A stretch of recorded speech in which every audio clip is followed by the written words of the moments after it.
बहुत समय पहले की बात है। किसी गांव में एक गरीब ब्राह्मण रहता था। एक दिन उस ब्राह्मण के घर कुछ अतिथि आए। ब्राह्मण की स्थिति इतनी खराब थी कि उन अतिथियों को खिलाने के लिए घर में अनाज तक नहीं था। इस स्थिति को लेकर ही ब्राह्मण और उसकी पत्नी के बीच थोड़ी कहासुनी होने लगती है। ब्राह्मणी कहती है, तुम्हें पेट भरने योग्य अनाज कमाना भी नहीं आता है। इसी का नतीजा है कि आज घर में अतिथियां खड़े हुए हैं और हमारे पास उन्हें खिलाने के लिए कुछ भी नहीं है।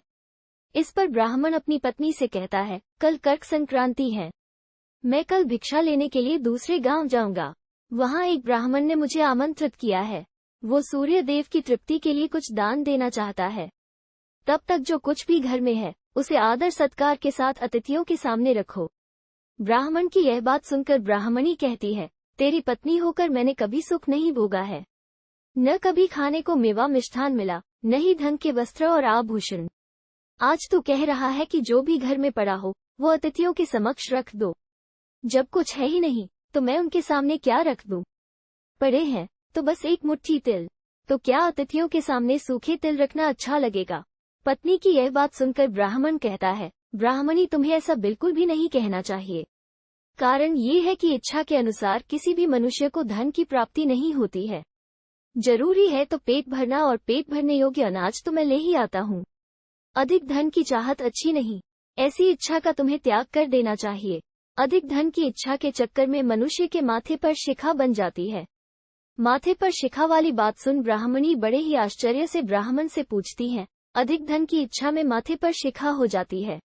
मैं कुछ समझी नहीं, जो भी कहना है खुलकर कहिए। ब्राह्मणी के इस सवाल का जवाब देने के लिए ब्राह्मण अपनी पत्नी को शिकारी और गीदड़ की एक कहानी सुनाता है। ब्राह्मण कथा की शुरुआत करता है। एक दिन एक शिकारी जंगल में शिकार की खोज कर रहा था। जंगल में कुछ दूर आगे बढ़ने के बाद शिकारी को एक काले रंग का पहाड़ जैसा विशाल सूअर दिखाई देता है। सूअर को देखते ही शिकारी अपना धनुष उठा लेता है और कमान खींचते हुए सूअर पर निशाना लगा देता है। कमान से निकला हुआ तीर तीव्र गति से सूअर को घायल कर देता है। घायल होने पर सूअर चिंघाड़ता हुआ शिकारी पर पलटवार कर देता है। सूअर के तीखे दांतों से शिकारी का पेट फट जाता है। इस तरह शिकार और शिकारी दोनों का ही अंत हो जाता है। इसी बीच खाने की तलाश में भटकता हुआ एक भूखा गीदड़ वहां से होकर गुजरता है, जहां शिकारी और सूअर का शव पड़ा हुआ था। बिना मेहनत इतना सारा भोजन देख गीदड़ मन ही मन बहुत खुश होता है और मन ही मन सोचता है कि आज तो ईश्वर की बड़ी कृपा हुआ, जो इतना अच्छा और अधिक भोजन एक साथ मुझे मिला है। मैं इसे धीरे धीरे और आराम से खाऊंगा, ताकि लंबे समय तक मैं इसे उपयोग में लाऊंगा। इस तरह मैं इस भोजन के साथ लंबे समय तक अपनी भूख को शांत रख पाऊंगा। इन सभी बातों पर विचार करते हुए गीदड़ सबसे पहले छोटी छोटी चीजों को खाना शुरू करता है। तभी उसे शिकारी के मृत शरीर के पास धनुष पड़ा दिखता है। गीदड़ के मन में पहले उसे ही खाने का विचार आता है और वो धनुष पर चढ़ी डोर को चबाने लगता है। गीदड़ के चबाने से धनुष पर चढ़ी डोर टूट जाती है और डोर के टूटने से धनुष का एक सिरा वेग के साथ गीदड़ के माथे को भेदता हुआ ऊपर निकल आता है। गीदड़ के माथे को भेद कर धनुष का जो सिरा गीदड़ के सिर पर निकल आता है, वो ऐसा प्रतीत होता है मानो गीदड़ के माथे पर शिखा निकल आई हो। घायल होने के कारण कुछ देर बाद गीदड़ की भी मौत हो जाती है।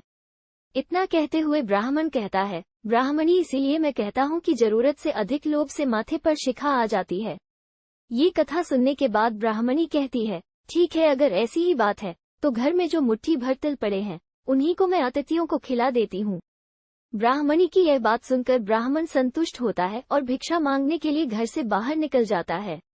वहीं ब्राह्मणी भी घर में पड़े तिल को धूप में सुखाने के लिए फैला देती है। तभी कहीं से एक कुत्ता आ जाता है और उन साफ तिलों पर पेशाब कर देता है, जिससे सभी तिल खराब हो जाते हैं। तिल के खराब हो जाने पर ब्राह्मणी काफी परेशान हो जाती है और सोचती है, यही तो तिल थे जिन्हें पकाकर मैं अतिथियों को खिला सकती थी। अब मैं क्या करूं? काफी देर सोचने के बाद ब्राह्मणी को एक तरीका सूझा। उसने सोचा कि अगर वो गंदे तिलों के बदले साफ तिल देने की बात कहेगी तो कोई भी आसानी से मान जाएगा। साथ ही किसी को भी इन तिलों के खराब होने की बात पता नहीं चलेगी। इस विचार के साथ वो उन तिलों को लेकर घर घर घूमने लगी। ब्राह्मणी की यह बात सुनकर एक महिला वो तिल लेने के लिए तैयार हो गई, लेकिन उस महिला का पुत्र अर्थशास्त्र पढ़ा हुआ था। उसने अपनी माँ से कहा कि इन तिलों में जरूर कोई न कोई खोट होगी, वरना कौन साफ सुथरे तिलों को गंदे तिलों के बदले देने के लिए तैयार होगा। पुत्र की यह बात सुनकर महिला ने ब्राह्मणी के तिलों को लेने से मना कर दिया। कहानी से सीख, हमारे पास जो भी होता है हमें उसी में सुखी रहना चाहिए। किसी के पास ज्यादा चीज देखकर दुखी नहीं होना चाहिए।